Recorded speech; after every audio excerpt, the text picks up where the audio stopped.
dead hooking. Man, the shift light never came on either. That's mighty fine right there. No rev limiter, dead hooking, auto suspension mods, Caleb tuning on the transmission. That's pretty rowdy. I think I need to go call out the Ego Crusher now, boy. What?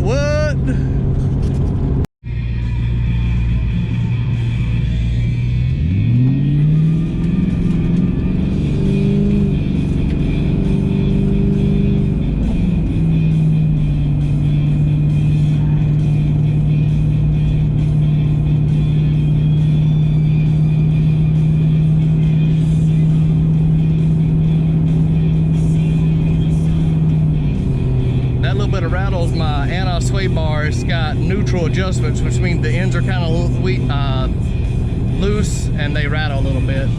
All right, you ready again? Here's another 40 roll. Ready? A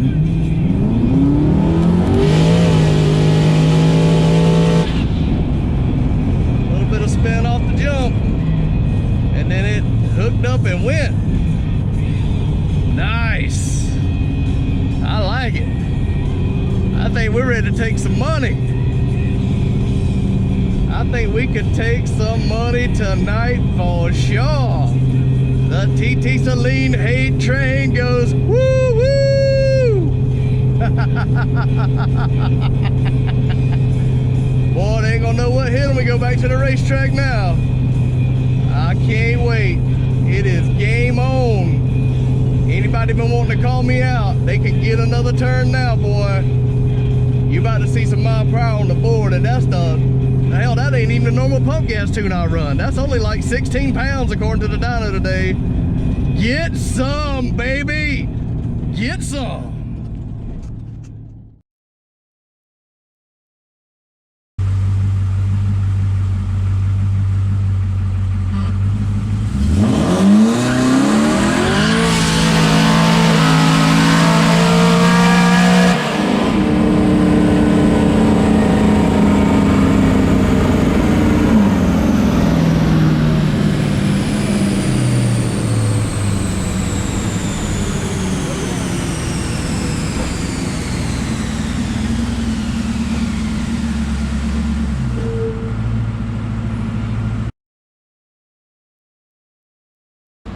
Makes me happy to hear it not missing though. Me and you both.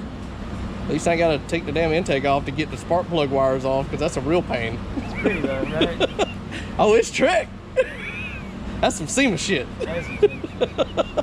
SEMA 1999. Don't you know SEMA's all about the fender flares? I saw that post. I saw that post, and they got the big tire look that says PRI, right? Yeah, it's all about the fender flares.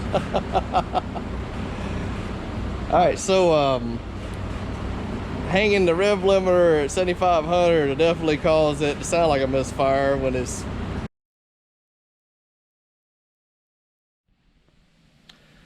So the progress today, Saturday, the weekend after going to the track, I talked to my tuner, Caleb, and he had some ideas he wanted to run by, but to do that we had to put the car on a dyno to try to simulate going to the track. So what that looked like was we brought the car up here today and strapped down to the dyno and try to get the tires as sticky as possible and simulate a real world condition, such as it hooking and going through the gears under load. So as you can tell here, we got it strapped down. Same exact setup as it was when I went to the track Thursday night. Zero changes to the car whatsoever. And we made a pull. Same setup right off the last pass that I made. And immediately his theory of it being hanging on the rev limiter was confirmed. We found out the car was trying to stay on the rev limiter pretty much after the first 1-2 gear change, and it laid over at 7 grand and pretty much stayed there the whole time. What we had to do was go through the car itself, check some things out. He went through the transmission controller, found out that commanding it to shift earlier was kind of a band-aid way to fix it. Unfortunately, with the US shift controller, there is nothing else you can do to it. He's had this problem before with other controllers from Bominator US shift on 4R70s, and the only way he was able to work around it was telling it to shift at a much lower RPM. So for example, in my car, after making a couple pulls, He's got it set at like 3,500 RPM at wide open throttle to shift. And after the last couple pulls, it's actually shifting out between 6,700 and 7 grand, which is now in a safe area for my car. And hopefully that's gonna fix the problems that I'm having. So all these issues we've had so far have not been necessarily a spark blowout as much as it's just been hanging off the rev limiter. Couldn't shift properly, couldn't shift fast enough. So I don't know what's going on with UF Shift's controller. This is their new Quick6 with the latest firmware software they released like 2 months ago. I'm still having an issue where you do a burnout and it goes into error mode immediately after you do the burnout with the output speed signal corruption or whatever's going on with it.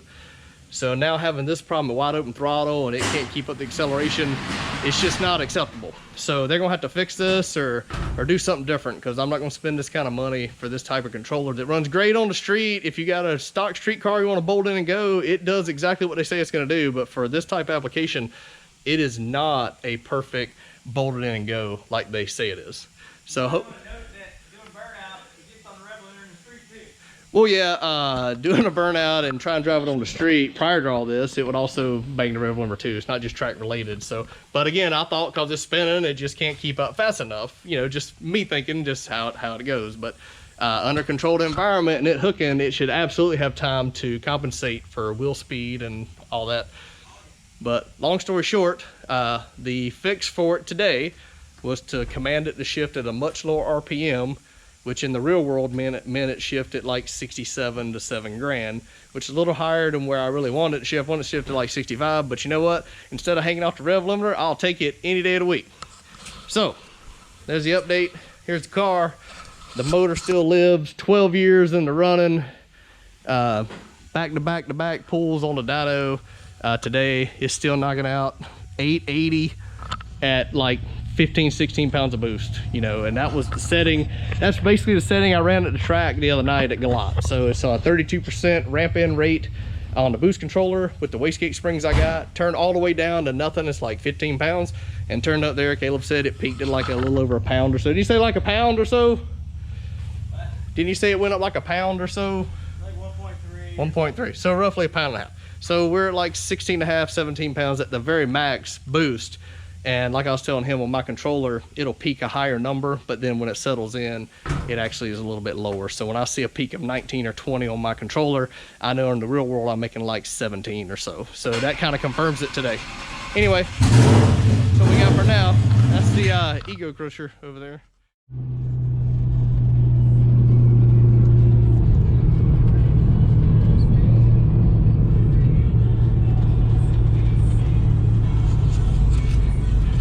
So, little recap of the day here, just leaving Fastlane. Big thanks to Caleb.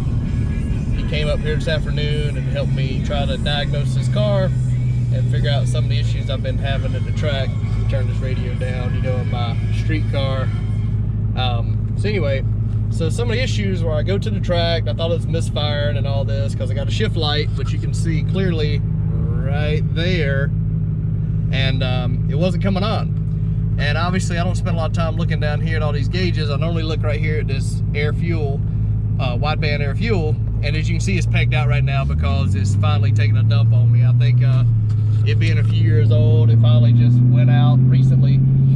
With these turbo cars, as you know, stainless steel exhaust, it gets a lot of water in there, and I think just doing a lot of street driving and all, the water finally killed it. So I've got to go in there and change that sensor out. So it's not a big deal, but normally I'm looking at that going down the track. I'm not really paying attention to much other else, just make sure the car's going straight and all this. So I couldn't check the air fuel, don't look at the tach really, just pay attention to the car. I thought it was a misfire.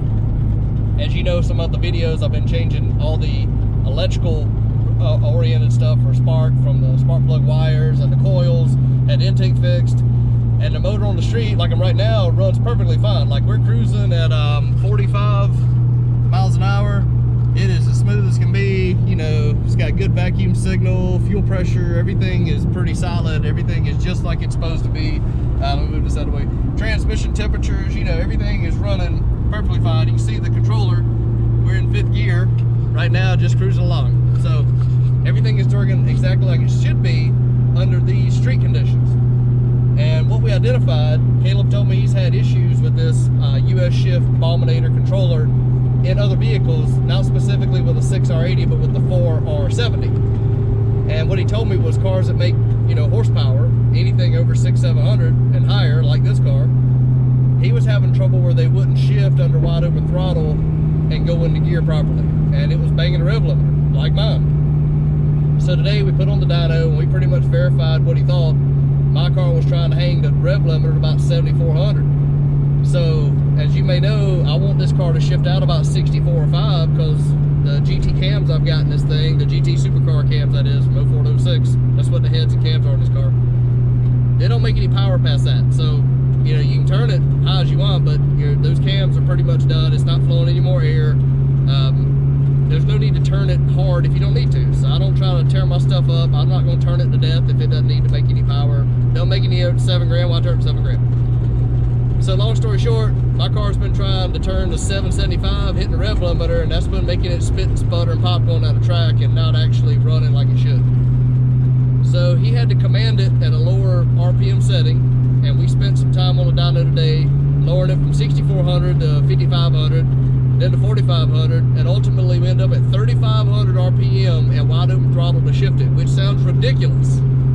But at 3,500, this car shifted out between 6,700 and 6,900, 7 grand on back-to-back pulls, which makes no sense at all. But that's what this car likes for now with this controller. I don't know why. My tire diameter is 28 inches for these tires. My gear set's set to 327, which is what's in it. Everything's set up, TPS voltage reads, everything else does fine. Obviously, I'm driving down the road and there's the settings. So the car's happy. Right now it's in 6th gear, you know, it's doing everything fine. The controller's working like it's supposed to. But I think I told you an odd problem I was having at the track. When I go and do a burnout, 1st and 2nd gear, the car will go and throw an error mode where I have to shut the car off and crank it back up to clear it. Well, on the dyno, the last pass, the speedometer quit working for a second. It dropped down to nothing and then came back up, Caleb said.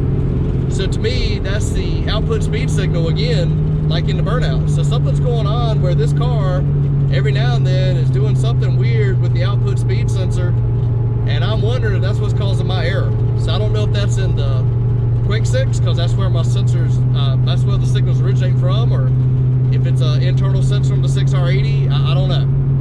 So hopefully I was able to do a data log. I guess it saved. I'll see when I get to the house, and I can use that to try to send to US Shift on Monday and see what they say. Pretty much it's in their hands now. But we did a band-aid approach to trail the controller, to trick it to shift way early so it would actually shift on time for this car. And now when I go to the track, we'll try it out and see how it does. I don't know what else to do. It's a real annoyance. You pay all that money for this controller and it's supposed to work. And again, right out of the box, going down the street, it does exactly what it's supposed to do. But under wide open throttle, at any power, it is missing the shifts. It's not shifting like it's supposed to.